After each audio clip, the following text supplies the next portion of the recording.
కదండి. జగన్మోహన్ రెడ్డి గారికి పిచ్చి పట్టింది. ఆయనకు సైకో. ఆయన నిజంగా చేసే పనులు సైకో విధంగా ఉన్నాయి కాబట్టి ఆయన సైకో అన్నారు. దాంట్లో తప్పేముంది? ఈయన ఒక్కసారి దళితుడు అంటాడు. ఒక్కసారి నువ్వు నిజంగా దళితుడైతే నేమకల్లో జరిగిన సంఘటన గురించి వైకుంఠం జ్యోతి గారికి, ప్రసాద్ అన్న గారికి దండం పెట్టాలి. ఎందుకంటే సంఘటన జరిగిన ఏదైతే ఆ రోజు జరిగిందో రాత్రి 8:30 నుంచి 9 నుంచి ఆ రోజు తిరగా పొద్దున్న వీరపాక్షి సబ్ జైలు పోయేదాకా అసలు వీరు ఎంత కష్టపడ్డారంటే అంత కష్టపడి దళితులకు అండగా నిలబడిన కుటుంబం వైకుంఠం కుటుంబం. అలాంటి కుటుంబాన్ని విమర్శించే ముందు ఒకసారి ఆత్మ పరిశీలన చేసుకోవాలి. మీరు నిజంగా దళితులైతే వాళ్ళకి సానుభూతి తెలపాల్సిన అవసరం లే. మీరు ఊకే కామ్గా కూర్చోండి అంతే తప్ప దళితులని చెప్పి బయటకు వచ్చి వైకుంఠం ప్రసాద్ అన్న గారిని, జ్యోతమ్మక్క గారిని విమర్శలు చేస్తామంటే మేము చూసి ఊరికే కూర్చోం. మేము కూడా దళితులమే. ఒకసారి ఆలూరు నియోజకవర్గంలో దళితులకి ఎవరైతే మంచి చేశారో అదేవిధంగా రాష్ట్రంలో ఎవరైతే ఏ పార్టీ అయితే దళితులకు మంచి చేసిందో ఒకసారి మీరు ఆత్మ పరిశీలన చేసుకోండి. లోక్సభ స్పీకర్ జేఎంసీ బాలయోగి గారిని స్పీకర్ చేసింది ఎవరండి? తెలుగుదేశం పార్టీ. అదేవిధంగా అసెంబ్లీ తొలి మహిళా స్పీకర్ చేసింది భారతి గారిని, తెలుగుదేశం పార్టీ. ఆలూరు నియోజకవర్గంలో తొలి దళిత మార్కెట్ చైర్మన్ పదవిని చేసింది తెలుగుదేశం పార్టీ.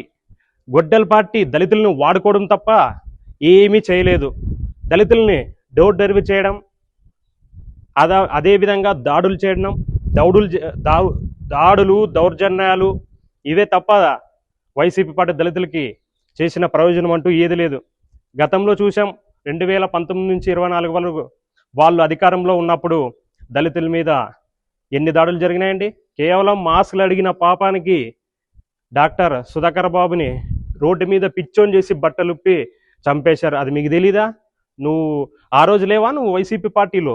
అదేవిధంగా ఎమ్మెల్సీ అనంతబాబు డ్రైవర్ సుబ్రహ్మణ్యాన్ని అత్యంత దారుణంగా కొట్టి చంపి కారులో ఇంటికి డోర్ డెలివరీ చేశారు. ఆ రోజు మీకు ఇక్కడ ఉన్నావయ్యా, మీకు ఆ పార్టీలో సిగ్గులేదా అని నేను అడుగుతా ఉన్నా ఈరోజు మీ దళితుల్ని. అదేవిధంగా డాక్టర్ అచ్చెన్న, దళిత జడ్జి రామకృష్ణ గారు, ఓం ప్రకాష్, ఎవరండి వీళ్ళంతా దళితులే కదా. మీ పార్టీలో, మీ గొడ్డల పార్టీలో ఆ రోజు దళితులు ఎంత హీన చరిత్రంగా ఎంత అవమానపడ్డారో ఒకసారి మీరు ఆలోచన చేయండి.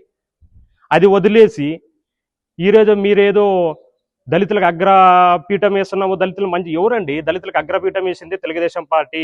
దళితులను గౌరవించింది తెలుగుదేశం పార్టీ. ఆలూరు నియోజకవర్గంలో కూడా దళితులకు అండగా నిలబడిన కుటుంబం ఏదైనా ఉందంటే అది వైకుంఠం కుటుంబం. ఎందుకంటే సంఘటన జరిగిన సందర్భంలో వీరు ఇన్ఛార్జిగా ఉన్నారు కాబట్టి ఈరోజు ఈ కేసు ఇంత పకడ్బందీగా జరిగింది. అదేవిధంగా వేరే వాళ్ళు ఉంటే ఈ కేసు బయటకు వచ్చేది కూడా కాదు. మనకందరికి తెలిసిందే, లోపకార్య ఒప్పందం చేసుకుని కేసును బయటికి రాకుండా చేసేవాళ్ళు. కానీ జరిగిన సంఘటనని వీళ్ళు దళితులకు అన్యాయం జరిగిందంటే భవిష్యత్తులో ఇంకో వేరే వాళ్ళు కూడా దళితుల మీద దాడులు జరగరాదని ఈరోజు దళితులకు అండగా నిలబడిన కుటుంబం వైకుంఠం కుటుంబం. మీరు ఏం చేస్తున్నారండి? అదేవిధంగా నేను ఒకటే చెప్తా ఉన్నాను, ఈయనకి 2029లో అధికారం వస్తుందంట. వస్తే కార్యకర్తలు కాపాడుకోలేమా?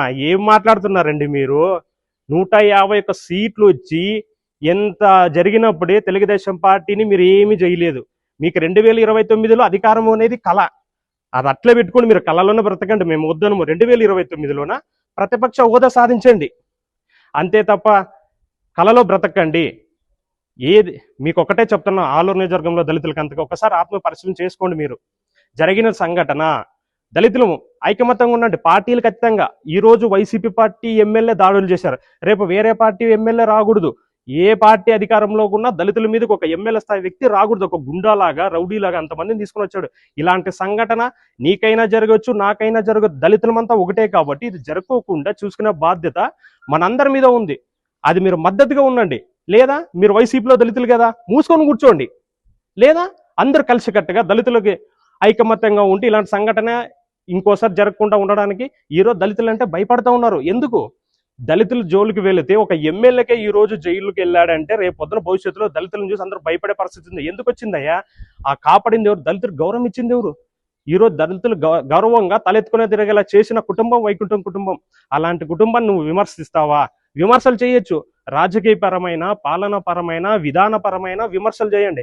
అంతే తప్ప మేము దళితులు కదా అని చెప్పి నోటుకొచ్చిన మాటలు వచ్చి మీరు మాట్లాడితే మేము కూడా దళితులమే బిడ్డ కబద్దార్, నేను అందరిని హెచ్చరిస్తాను. దళితులు, వైసీపీలో ఉన్న దళితులు కబద్దార్ అని నేను చెప్తా ఉన్నాను.